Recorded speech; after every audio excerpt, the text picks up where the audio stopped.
ગેમની ચર્ચા કરતા હોઈએ છીએ અને ભાઈ જ્યારે લોકડાઉનની પરિસ્થિતિ છે ત્યારે આમ તો જોવા જઈએ ને તો લોકોને મજા પડી ગઈ છે, કારણ કે જે ગેમ વર્ષોથી આપણે નહોતા રમતા એને રમવાનો ક્યાંક સમય મળ્યો છે. નો ડાઉટ ક્રિકેટ સોસાયટીમાં રમી લેતા હતા, આપણા કમ્પાઉન્ડમાં રમી લેતા હતા, પણ હવે તો લોકડાઉન છે, સ્ટ્રીક છે, એટલે શું ભાઈ ઘરમાં બેઠા બેઠા રમત રમો. પત્તા રમીએ છીએ અથવા તો આપને ખબર છે ને કે કેરમ, યસ અત્યારે બહુ જ રમાઈ રહી છે આ ગેમ કેરમની, કારણ કે બધા જ રમી શકે. બાળકો રમે, મોટા રમે, વૃદ્ધો રમે, સ્ત્રી રમે, પુરુષ રમે અને ઘરમાં બેસીને સોશિયલ ડિસ્ટન્સ પણ જળવાય અને લાંબો ટાઈમ ગેમ ચાલે એટલે મજા પણ આવે આ ગેમમાં. અને આપ જાણો છો કે એક બોર્ડ હોય, ચાર બાજુ હોલ હોય, black and white any coins હોય, એક ક્વીન હોય ને એક સ્ટ્રાઇકર હોય અને ગેમ રમવાની બહુ જ મજા આવે છે. એની આજે વાત કરીશું કેરમની. ઘર ઘરમાં રમાતી આ ગેમ જેને આપણે બહુ ઇઝીલી રમી લેતા હોઈએ છીએ, તો નેશનલ ને ઇન્ટરનેશનલ લેવલે આ ગેમ કેવી રીતે રમાય છે, કયા પોકેટ્સમાં વધુ રમાય છે, કેટલું મહત્ત્વ છે. આપણને તો ખબર છે કે હાર જીતમાં આ ગેમ રમતા હોય છે, પરંતુ પોઈન્ટ કઈ રીતે હોય છે, આ બધી જ ચર્ચા, ખરેખર આ ગેમનો ક્રાઇટેરિયા શું છે, આપણે તો આપણી રીતે રમી લેતા હોય છે, પણ નેશનલ ને ઇન્ટરનેશનલ લેવલે આ ગેમ ક્યાં છે, એની આજે ચર્ચા કરવાની છે. ભલે તમે ઘરે બેઠા રમતા હો આ ગેમ, પણ કોરોનામાં બહુ જ લોકપ્રિય થઈ છે આ ગેમ, તો એના વિશે પણ આજે આપણે પ્લેગ્રાઉન્ડ ધ સ્પોર્ટ શોમાં થોડું જાણીશું. જાણકારી આપશે દર વખતની જેમ આપણી સાથે જોડાયા છે સ્પોર્ટ્સ એક્સપર્ટ એવા અશોક મિસ્ત્રી, સાથે જ નેશનલ કેરમ પ્લેયર એવા જયદીપ નાયર, અને મુંબईથી આપણી સાથે જોડાया છે carrom world champion Prashant More. आप तीनों का स्वागत है इस कार्यक्रम में. Thank you. Thank you. Thank you. Yes Ashokji, શરૂઆત આપનાથી કરીશ, કારણ કે લોકડાઉન છે ને ઘર ઘરમાં જ્યારે ગેમ વધારે જો પોપ્યુલર હાલમાં રમાઈ રહી હોય, કેમ કે બહાર તો કોઈ ગેમ રમવાની નથી, એટલે કેરમ લોકો રમતા હોય છે અને એક સોશિયલ ડિસ્ટન્સ સાથે બધા જ નાના મોટાઓ, વૃદ્ધો, બાળકો બધા જ રમતા હોય છે. લોકડાઉન ને આ ગેમ સાથે સાંકળવામાં આવે. અશોકભાઈ, બહુ જ સમય પછી આ ગેમ રમાતી થઈ છે, નો ડાઉટ ખૂણે ખાતરે રમાતી હશે. કેવી રીતે જુઓ છો લોકડાઉન ને, કેવી રીતે સાંકળો છો આ ગેમ સાથે? અત્યારના તબક્કામાં કદાચ કોઈ રમતોની જો વાત કરવામાં આવે ને, એ પણ ઘરમાં રમતી રમતો, તો એમાં કેરમ હું માનું છું કે ટોચ ઉપર છે. Even I play with my wife carrom every day. તો એક કહેવાનું તાત્પર્ય છે કે આ એક એવી રમત છે કે 4 જણા એમાં ઓક્યુપાય રહી શકે, 2 જણા ઓક્યુપાય, તમારી પાસે સોશિયલ ડિસ્ટન્સિંગ પણ રહી શકે, તમે સારી રીતે રમી શકો, એક લાંબો સમય સુધી રમી શકો અને યુ એન્જોય, સમય પસાર થાય, કારણ કે 24 કલાક તમારે પસાર કરવાના છે. સો અત્યારના તબક્કે હું માનું છું કે કેરમ એ સૌથી આઈડિયલ રમત છે, કારણ કે તમે કંઈ પણ રમો, ટેનિસ રમો કે બેડમિન્ટન રમો કે જે કોઈ પ્રેક્ટિસ કરો, ધાબા ઉપર જઈને તમે થોડી વાર 15-20 મિનિટ પ્રેક્ટિસ કરીને પાછા આવો, પણ જો તમારે ઘરમાં રહીને તમે રમી શકો એવી આ શાનદાર રમત છે. ઇનફેક્ટ આ રમત તો ઘણા બધા વર્ષોથી જે ભારત એનો ઓરિજિન છે, ખાસ કરીને આ જે વર્લ્ડ ચેમ્પિયન મારી સાથે આજે જોડાયા છે અથવા તો ચેમ્પિયન્સ લોકો જે જોડાયા છે, they will definitely talk more about the game. પણ હું માનું છું કે અત્યાર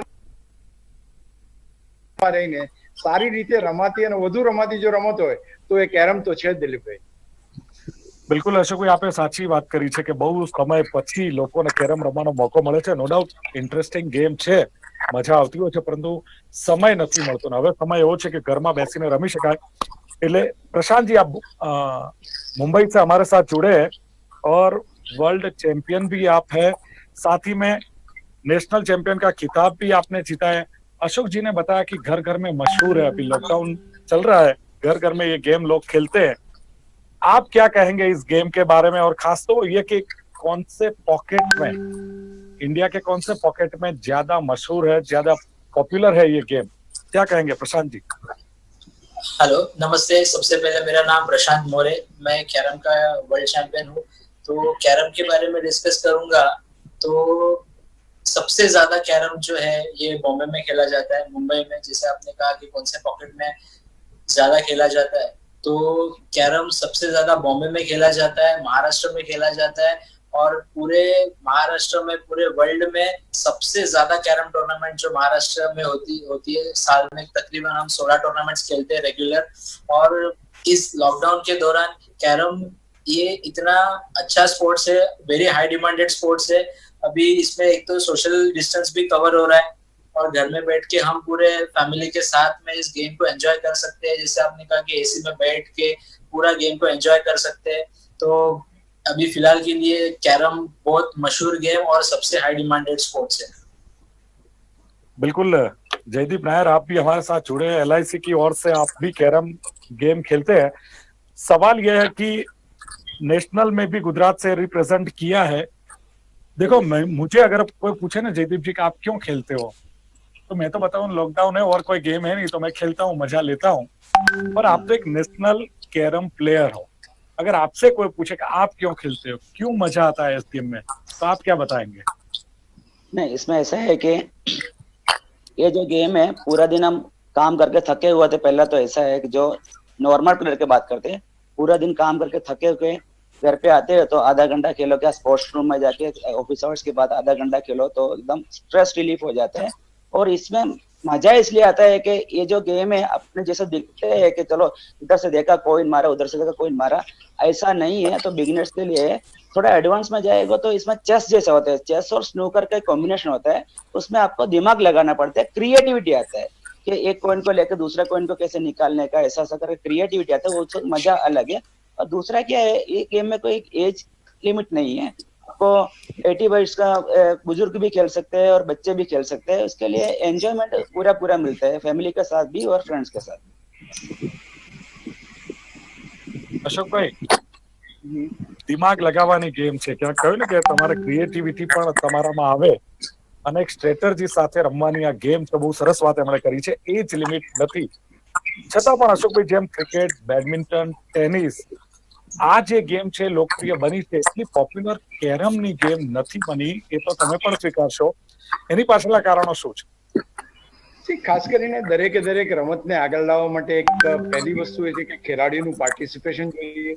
જેમ પ્રશાંતે બહુ સાચી વાત કરી કે મુંબઈ અથવા તો મહારાષ્ટ્રના અમુક વિસ્તારોમાં અથવા તો મહારાષ્ટ્રમાં આ ગેમ સૌથી વધારે પોપ્યુલર છે। It has not spread to the other states. બીજી અગત્યની, કોલેજમાં હતા ત્યારે દરેક કોલેજની જે રમત ગમતની જગ્યા હોય ત્યાં આગળ કેરમ તો હોય જ છે। કેરમ હોય છે, ટેબલ ટેનિસ હોય, ચેસ હોય છે। છતાં પણ હું માનું છું કે carrom, because it's big time consuming game, કદાચ એની અંદર લોકો ખાસ કરીને કરતા નથી। અને બીજું કે એક્સરસાઇઝની દ્રષ્ટિએ, કારણ કે મોટાભાગની રમતોને તમે એક્સરસાઇઝની સાથે સાંકળો છો, when you wanted the exercise out of any game, તો તમને કેરમમાંથી એક્સરસાઇઝ ફિઝિકલી નથી મળતી, મેન્ટલી મળે છે। What Jaydeep has said very well, what Prashant has said very well, કે ભાઈ એ માઇન્ડની રમત છે, યુ હેવ ટુ થિંક, અને એના ક્રિએટિવિટી છે, બધું જ બરાબર છે। પણ ફિઝિકલ ફિટનેસની સાથે, કારણ કે આપણે નોર્મલી એમ કે કોઈ પણ રમત હોય ફિઝિકલી ફિટ રાખે, ક્રિકેટ છે, બેડમિન્ટન છે, ટેનિસ છે, રનિંગ છે, સ્પ્રિન્ટિંગ છે, સાયકલિંગ છે, એ જે વસ્તુ છે એ કદાચ કેરમમાં ખૂટે છે। બીજું કે કેરમનો જે રીતે વિકાસ સ્કૂલ્સની અંદર થવો જોઈએ, એ સ્કૂલ્સની અંદર હું નથી માનતો કે એટલો બધો એડવાન્સ થયો છે કે જેથી કરીને તમે સ્ટેટ લેવલની ટુર્નામેન્ટો એટલી ઇન્ટરેસ્ટિંગલી દરેક સ્ટેટમાં રમી શકાય। એટલે હું માનું છું કે જે સેન્ટ્રલ ફેડરેશન છે, નેશનલ ફેડરેશન છે, they will have to take this game to the sports authority, અને આ રમતને વધારે આગળ લાવવાનો પ્રયત્ન ડેફિનેટલી કરવો જોઈએ। આ રમત ઓલિમ્પિક્સમાં પણ જવા માટે તૈયાર છે, ત્યાં આગળ પણ પ્રયત્નો થઈ રહ્યા છે। બટ કહેવાનું તાત્પર્ય છે કે કારણ કે એની જે ફિઝિકલ ફિટનેસ સાથેની ડાયરેક્ટ કનેક્શન નથી, this game has not got that much importance.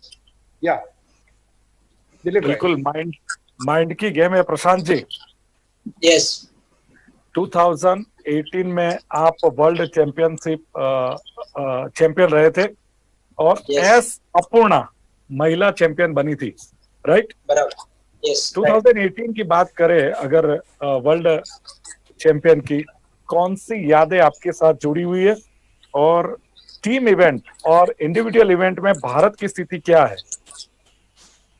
सबसे पहले वर्ल्ड कप में साउथ कोरिया में हुआ था 2018 में। उस वक्त वहां का जो गेम खेलने का तरीका है, जैसे कि अपने यहाँ पर जो महाराष्ट्र में, इंडिया में जो बोरिक पाउडर यूज करते हैं, वहां पर टोटली गेम खेलने का जो एक्सपीरियंस है वो अलग है। वहाँ के जो इक्विपमेंट है, कैरम बोर्ड्स तो अपने इंडियन जैसे ही थे, पर वहाँ की जो बोरिक यूज होते हैं वो टोटली चेंज है, जिसको पोटैटो स्टार्च कहा जाता है।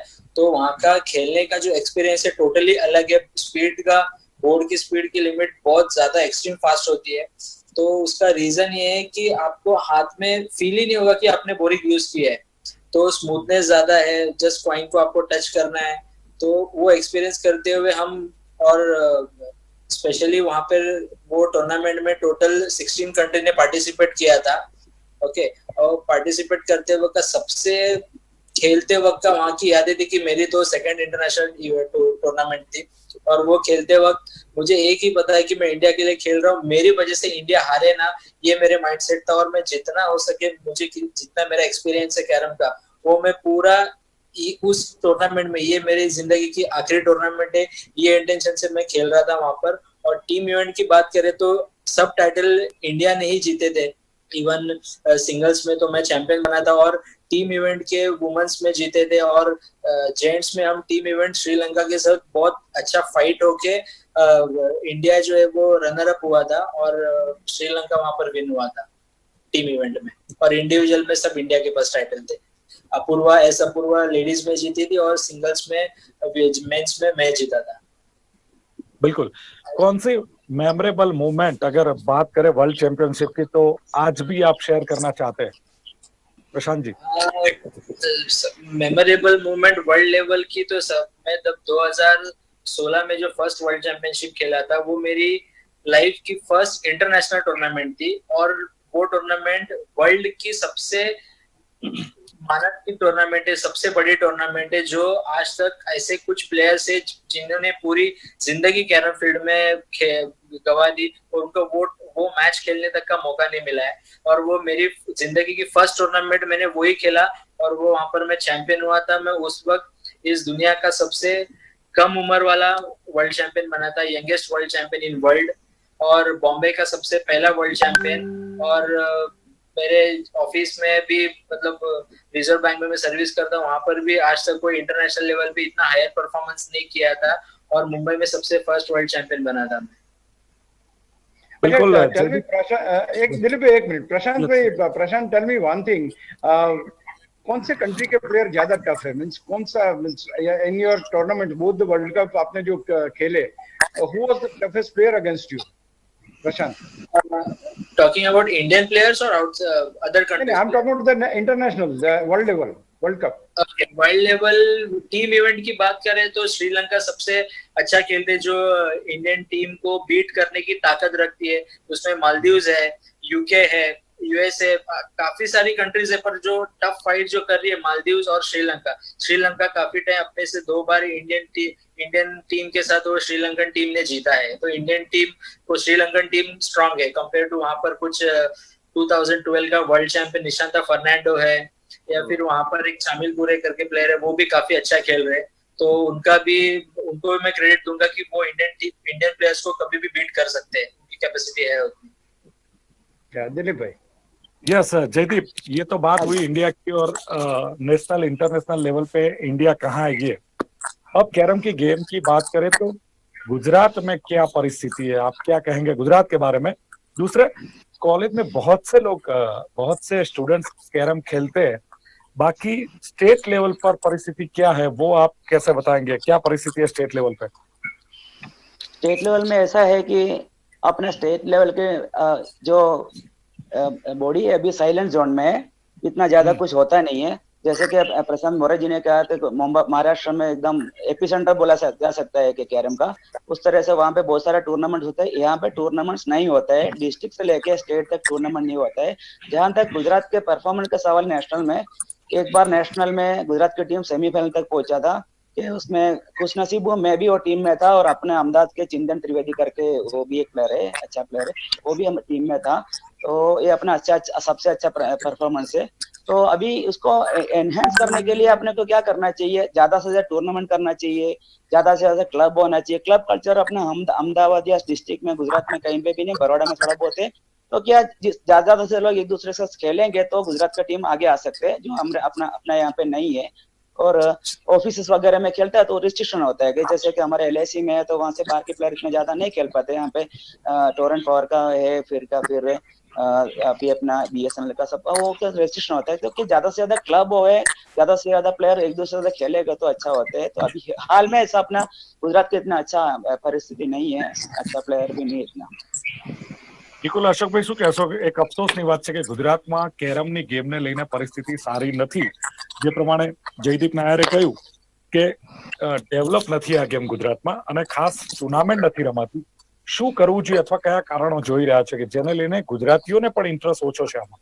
હા, ઘરમાં રમવી હોય તો પહેલો નંબર, બાકી ટુર્નામેન્ટ ને એ જ વસ્તુ છે કે ટુર્નામેન્ટનું આયોજન કરવું એટલે એક સ્ટેટ લેવલે સૌથી અગત્યની વાત અહીંયા સ્ટેટ લેવલે તમારા ફેડરેશન અથવા તમારા એસોસિએશન કેટલા પાવરફુલ છે એના ઉપર આધાર રાખે છે. અત્યારના તબક્કે ભારતની અંદર દરેક રમતોના એસોસિએશન પોતપોતાની રીતે એક્ટિવ છે.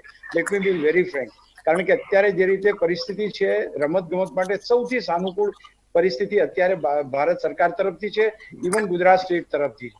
એટલે અત્યારના તબક્કે જો અહીંના એસોસિએશન જો બરાબર કામ કરે અથવા તો એ લોકોને એમ લાગે કે ના ખરેખર આમાં રમતને આગળ વધારવા માટે પ્રયત્ન કરવા જોઈએ તો આ this is the right time Dilipbhai કે આ રમત આગળ વધી શકે છે.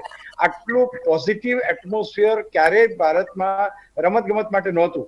એટલે અત્યારે તમે જે કોઈ રમત જુઓ, આપણે ખાસ કરીને આપણે બિલિયર્ડ્સ અને સ્નૂકર્સની વાત કરીએ કે કેરમ્સની વાત કરીએ કે જે હજુ એ લેવલ પર નથી ગઈ, તો એ લેવા માટે અત્યારે લઈ જવા માટે this is the very right time. એટલે ભલે નેશનલ જે ફેડરેશન છે અને પછી જે કામ કરતા એસોસિએશન છે, હવે સ્ટેટ એસોસિએશન કદાચ જો કામ ન કરતું હોય તો national federation will have to make them active, અને એક્ટિવ કરીને જે કામ કરે એવા લોકોને જો લાવે અને રાજ્ય સરકાર સ્તરે જો રજૂઆત થાય તો આ રમત ને, કારણ કે આ કઈ બહુ કોસ્ટલી રમત નથી. This can be arranged. Only the thing કે તમારી પાસે વિલ પાવર જોઈએ કે ના આ ગેમને મારે આગળ વધારવી છે. સો this can definitely come. હું માનું છું કે જો નેશનલ ફેડરેશન જો સરકાર પાસે રજૂઆત કરે અને સ્ટેટ એસોસિએશન જો એનું પાલન કરીને જો ટુર્નામેન્ટ રમાડે તો we will definitely have a very good time. And this is the time for any game to prosper. ये तो એટલી જ ચોક્કસ વાત છે દિલીપભાઈ. बिल्कुल प्रशांत जी, आप क्या कहेंगे? स्टेट लेवल की बात की, बहुत पुअर मतलब सिचुएशन है हर एक स्टेट में. अगर वर्ल्ड लेवल पर बात की जाए कि वर्ल्ड लेवल पे इंडिया की स्थिति क्या है ये गेम को लेकर, कैरम को लेकर, तो क्या कहेंगे आप प्रशांत जी? वर्ल्ड लेवल पे इंडिया तो बहुत ही आगे है. इंडिया को बीट करना किसी को भी उतना इजी नहीं है और टेक्निकली बहुत स्ट्रांग है. अदर्स प्लेयर्स जो है वो उतना स्ट्रांग इंडियन टीम को बीट करना उनके लिए इजी नहीं है. तो मैं कहूंगा कि इंडियन टीम बहुत आगे है वर्ल्ड लेवल पे और काफी अपना वजन बना के रखी है. पहले ही माइंडसेट होता है कि जब वर्ल्ड लेवल पे खेला जाता है तो टाइटल तो इंडिया ही जीतेगा. बस वो जो प्लेयर अदर कंट्री के प्लेयर्स आते हैं तो वो second rank, third rank, fourth rank के इंटेंशन से आते हैं क्योंकि उनके दिल में उतना इंडियन प्लेयर्स का डर बैठा हुआ है. तो करके वर्ल्ड लेवल पे काफी इंडियन टीम का बहुत ही अच्छा उन्होंने दबदबा बनाए रखा है इंडियन प्लेयर्स ने. और काफी सालों से ये 10 सालों से ये ऐसा ही चल रहा है और काफी सालों से 10 साल से तो उनको कभी किसी ने स्कोर के आसपास तक आने नहीं दिया है काफी प्लेयर्स को. ठीक है प्रशांत जी, सवाल यह है कि इंडियन प्लेयर्स का डर है दूसरे लोगों को. भारत में कौन सा खिलाड़ी जो भारत को सबसे ज्यादा रिप्रेजेंट करता है, और दूसरी बात इस वक्त कौन सा खिलाड़ी है जो भारत को अभी रिप्रेजेंट कर रहा है, जिसका खौफ है, डर है और लोगों को और खिलाड़ियों को?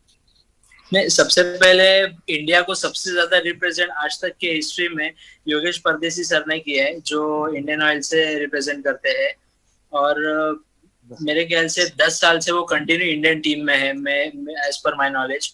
सो उन्होंने काफी अपने गेम को मेंटेन करके बहुत ही अच्छे से 10 साल से वो कैरम फील्ड में मतलब इंडियन टीम में है और उन्होंने उनके टाइम पीरियड में शायद ही कोई टाइटल मिस किया होगा.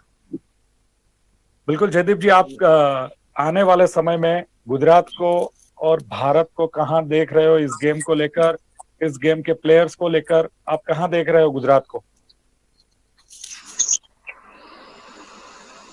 गुजरात को मैं जैसे पहले भी बोला इस तरह से ग्रास रूट लेवल से अगर अपन बच्चों को लेके ऊपर स्कूल लेवल से अगर चाहे इनको प्रमोट किया जाए कैरम गेम को, तब जाके इनको ये आगे ला सकते हैं. क्योंकि अभी देखो अभी ये सर्विस पीपल है क्या, फिर अबाउट 20, 25, 30 किलो खेलने से कोई मतलब नहीं है. तो अपने बच्चों को लेके स्कूल में एक पीरियड ऐसा रखे कि चलो ये कैरम का एक जैसे चेस का होता होगा, जो ड्रिल का पीरियड होता होगा, तो ऐसे एक लास्ट पीरियड कैरम का रखे तो कम से कम 50 बच्चे आएगा तो 5 बच्चे उसमें से होशियार निकलेंगे तो उसमें थोड़ा उनको में थोड़ा कैपेबिलिटी होगा तो आगे आ सकते हैं. पेरेंट्स को भी इंटरेस्ट लेना चाहिए जैसे दूसरा गेम पे जैसा, तो आगे आ सकते हैं. और दूसरी एक बात बोलता हूँ, छोटी सी बात आपने आगे वाले समझ ऐड कर लेता हूँ. ये जो अपने स्टे होम वाले अभी कोरोना का जो सीजन है उसमें ये सबसे अच्छी बात हुई थी, कैरम को इतना पॉपुलर हुआ कि ये फेसबुक लाइव वगैरह में जाके अपने सुपर पावर वाला जो इन्होंने नाम दिया कि प्रशांत मोरे खुद है, फिर योगेश डोंगरे करके योगेश डोंगरे करके प्लेयर है, फिर वो भी बहुत नेशनल चैंपियन है, और इंटरनेशनल में शामिल कोरे और प्रशांत निशांता फर्नांडो करके। तो ये सबका गेम हमको फेसबुक में लाइव देखने मिला, वो सबसे बड़ी बात है। और दूसरी एक बात मैं ऐड करना चाहूंगा, एक गेम में अशोक जी ने जैसे बोला कि फिजिकल फिटनेस का, ये फिजिकल फिटनेस है ना सर, इसमें ज्यादा चाहिए, क्योंकि कोई प्लेयर को 8-8 घंटा तक बैठ के खेलने का हो तो उनको योगा करना चाहिए, स्ट्रेचिंग एक्सरसाइज करना है, कमर के एक्सरसाइज करना है, शोल्डर के एक्सरसाइज करना चाहिए, रिस्ट के एक्सरसाइज करना है, तो ये भी कवर हो जाता है सर। ये एक बात ऐड करना चाह रहा हूँ।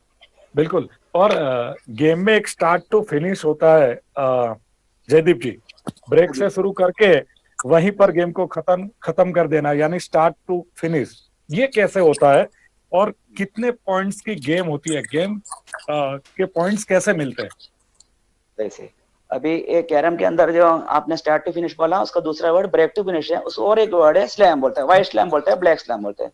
व्हाइट स्लैम ऐसा होता है कि जैसे खुद ने अपने ने ब्रेक किया, उसके बाद 9 पॉइंट्स और रेड एट ए स्ट्रेच सामने वाले को टर्न दिया बिना अपने को जो पॉकेट करते हैं, इसको व्हाइट स्लैम बोलते हैं। उसके लिए भी बहुत सारा प्लानिंग करना पड़ता है। ब्रेक के बाद अलग अलग सिचुएशन होता है, ऐसा नहीं होता है हर बार से बाकी सभी पॉइंट्स सीधा सीधा होता है, उसका प्लानिंग करना पड़ता है, सीक्वेंस बनाना पड़ता है, कंसंट्रेशन करना पड़ता है, कूल माइंड रखना पड़ता है, उसके बाद उसको सीक्वेंस करते हैं वन बाय इतना खेले कि सामने वाले को टर्न ना आवे, उसको व्हाइट स्लैम बोलते हैं, ब्रेक टू फिनिश बोलते हैं। प्रशांत, एक second Prashant, I would like to ask you, आपने भी वर्ल्ड चैंपियनशिप में स्टार्ट टू फिनिश किया था और नेशनल चैंपियनशिप में मैंने आपका वीडियो देखा, how you plan all this things here Prashant? Actually daily practicing 8 से 10 घंटे हम कैरम खेलेंगे, और वो भी गए कुछ 20 साल से हम डेली प्रैक्टिस 8 से 10 घंटे खेल रहे, तो कैरम पर इतना कमांड आ चुका है कि ब्रेक टू फिनिश, ब्रेक लगते ही वो विजन आ जाता है कि ये स्लैम होगा या नहीं। और एज पर माय नॉलेज मैंने एक दिन के अंदर 9 वाइड स्लैम मारे, 6 घंटे के अंदर।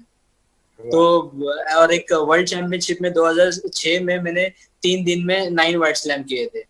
वाह, બિલકુલ અશોકભાઈ, આપણે યસ આખરમાં અશોકભાઈ આપને પૂછવા માંગીશ, ફિટનેસની ખાસ વાત કરવી છે કે અલગ અલગ ગેમમાં ફિટનેસ જરૂરી છે। કેરમમાં કહ્યું કે આમ તો એવું લાગે છે સામાન્ય રીતે કે બહુ ફિટનેસની જરૂર નથી, માઇન્ડની ગેમ છે, પણ 8 કલાક સતત બેસવાનું હોય એટલે મેડિટેશન, યોગા જરૂરી છે। આપ કેવી રીતે જુઓ છો માઇન્ડ સાથે ફિટનેસની આ ગેમને? પહેલી વસ્તુ છે કે કેરમની ગેમ એ ચેસ જેવી છે, it's a mind game basically. Jaydeep સાથે એગ્રી થાય કે it is a mind game. તમે જુઓ કે નાનું છોકરું પણ રમી શકે ને 70 વર્ષનો વ્યક્તિ પણ રમી શકે। 70 વર્ષનો વ્યક્તિ એટલો બધો સ્પ્રિન્ટર કે દોડવીર ના હોય, છતાં પણ એની ફિઝિકલ એટલે કે મેન્ટલ સ્ટેટસ એની એટલી સરસ હોય કે જે કેરમની અંદર રમી શકે।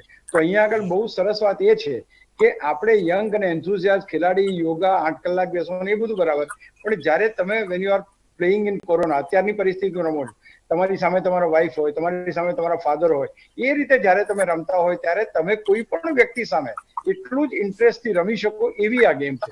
Vote I feel when I am playing with my wife, I know કે હું કદાચ વધારે સારી રીતે રમતો હોઉં, બટ એ તમે કોર્ડિનેશન કરીને જ રમી શકો અને એક પછી એક બીજા બેસે, ત્યાર પછી કોઈ બીજું બેસે, તો that makes the chain going. અને એટલા માટે અત્યારની પરિસ્થિતિમાં તો કેરમ ડેફિનેટલી સુપર છે। વર્લ્ડ ચેમ્પિયનશિપની વાત જે રીતે પ્રશાંતે કરી, he has done about it, સ્ટેટની વાત જયદીપે કરી, પણ અત્યારના તબક્કે દીપકભાઈ ચોક્કસ કહેવું પડે કે કેરમની રમત એ અત્યારે ઘરમાં રહીને રમવાની દિલીપભાઈ બેસ્ટ રમત છે। બિલકુલ બેસ્ટ રમત છે ને વધારે પોપ્યુલર થઈ છે કોરોનાને લઈને, અને નેશનલ લેવલે જે વાત થઈ સાથે જ ઇન્ટરનેશનલ લેવલે પ્રશાંત મોરે પણ બહુ સારી વાત કરી। અશોકભાઈ, આપે પણ આ ગેમ પર પ્રકાશ પાડ્યો। આ ચર્ચાનું સમાપન કરીએ છીએ। ત્રણેય આ કાર્યક્રમમાં પ્લેગ્રાઉન્ડમાં ભાગ લીધો, આપ ત્રણેયનો ખૂબ ખૂબ આભાર। Thank you very much. Thank you so much.